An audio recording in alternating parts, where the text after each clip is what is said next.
'cause I feel so good to be alive. Hey everyone, welcome to my channel, and today I want to discuss how I got into my dental hygiene program. So if you guys want to know more, then just keep watching. First, I want to let everyone know that for my program, I did not have to do an interview process, and I did not have to write an essay. I know there are other schools that do require essays or interviews, but my school did not. First, we're going to talk about the prerequisites that I needed to be fully accepted into the program. I needed Human Anatomy and Physiology 1 and 2. Both of the courses needed a lab section. Also, I needed College Algebra, General Chemistry 1 along with the lab, and Microbiology. My grade for Human Anatomy 1 and 2 was an A.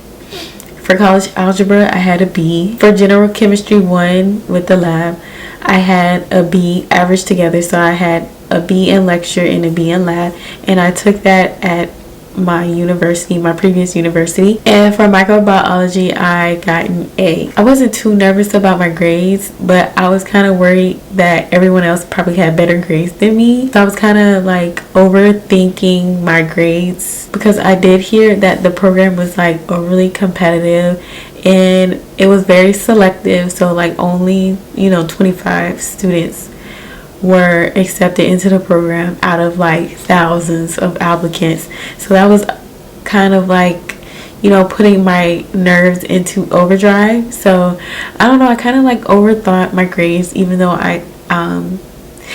at the time I did not think my grades were good enough. As I was looking back, waiting for a decision to be made, I kind of looked at my grades and I'm like, why am I overthinking this? Like, my grades are fine. Also, I do have a bachelor's of science degree in psychology, and I graduated cum laude. You get extra points for having a bachelor's degree, so that kind of like put me a step up above the other applicants because I did have a degree. So my school required us to take the HESI, which is like another form of standardized testing, which is divided into 9 subjects. So you have math, vocabulary, grammar, chemistry, biology, physics, general knowledge, and it's just a bunch of different sections that total out to be 9. So our school required us to take the full test, but to mainly focus on 4 sections, which was vocab, general knowledge, reading comprehension, anatomy, and chemistry. I kind of like freaked out. I studied for about 3 months prior to taking my HESI exam, and to me, I felt like it wasn't enough time for me because I was also working full-time and trying to study for the exam. So whenever I had like downtime at work, I would study for the exam, and then whenever I had downtime when I got home from work, I study, and then I study on the weekends. But I'm gonna let you guys know my score for my HESI exam, which I don't think is that great, but I'm gonna let you guys know anyways. My average for the whole test was at 82%, so that was with the 9 sections. So for my reading comprehension, I got a 94%. For vocab and general knowledge, I got a 78%. For chemistry, I got a 88%, and then for anatomy, I got a 84%. And so with those 4 scores, that totaled out to be an 86%, which I don't think is too bad for the program. So the maximum score that you can get on the HESI portion of the admission process was about 100 points.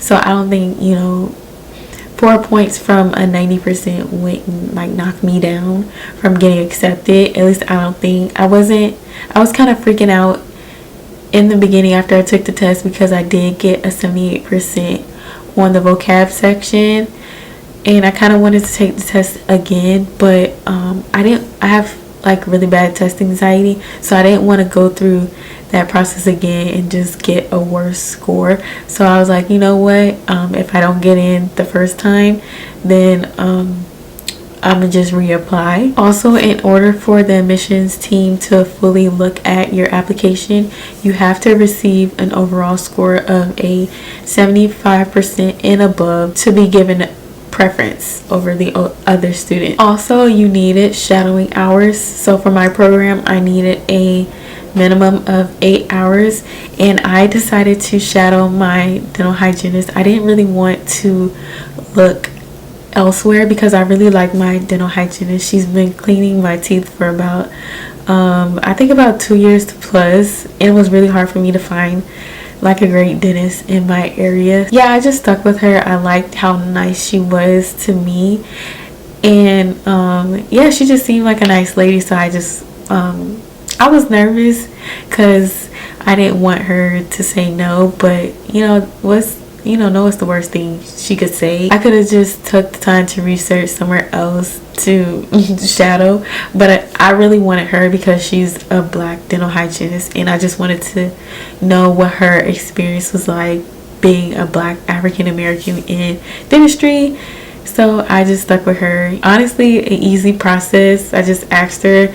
She had to make sure it was okay with the dentist, and yeah, it was seamless, flawless. She also went to the same school as me, so she gave me some pointers, some study tips. I was able to ask her so many questions that has helped her successfully go through the dental hygiene program, and she graduated the top of her class.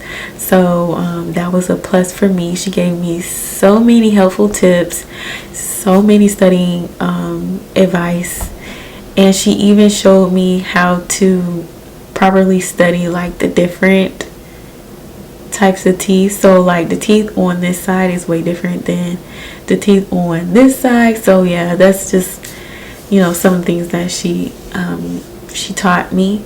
And she also taught me like how to effectively do x-rays. So if you had prior work experience in the dentistry field, then you would have to submit a verification of work related experience. So I didn't have prior dentistry experience, I only had hospital experience, so that really didn't count. So yeah, I kind of like skipped that part. That part is optional, but it was required for maybe some of those who did have dental experience. So for my program, there is a ranking system which is divided into 2 categories. So the first category is the HESI portion, which is out of 100%. So for my category 1, I had an 86%, which, like I was saying, I don't think it was too far off from a 90%, and I don't think that would have hurt me. Category 2 is quality points, which mainly focused on your grade, prior work experience, and if you had a degree or not. The maximum points for this category was about 70 points, and I managed to get 61 points, so like 9 points off. There is a grade point system, so every A that you earn, you got 3 points. For every B you earn, you get 2 points, and for every C you earn 1 point. And anything below a C, that doesn't really count. So for my grades, I earned 51 points because, like I said, I got an A in anatomy 1 and 2, a B in chemistry 1, a B in college algebra, and an A in microbiology. So in order for them to calculate those grades, you had to take the points earned from your grades times your credit hours. And another portion of category 2 is your degrees earned. So for an associate degree, you earned 5 points. For a bachelor's degree, you earned 10 points. For a master's or PhD, you earned 15 points. For my degree, which was a bachelor's, I earned 10 points. So I earned 51 points from the grading system, and then 10 points from the degrees earned portion, which totaled out to be 61 points. Now, looking back at everything, I don't think like my points were too bad. So, but at the time I was kind of freaking out because I really wanted to get in, and I kind of didn't want to wait a whole nother year. I'm just excited overall to share my journey. So that is all for this video.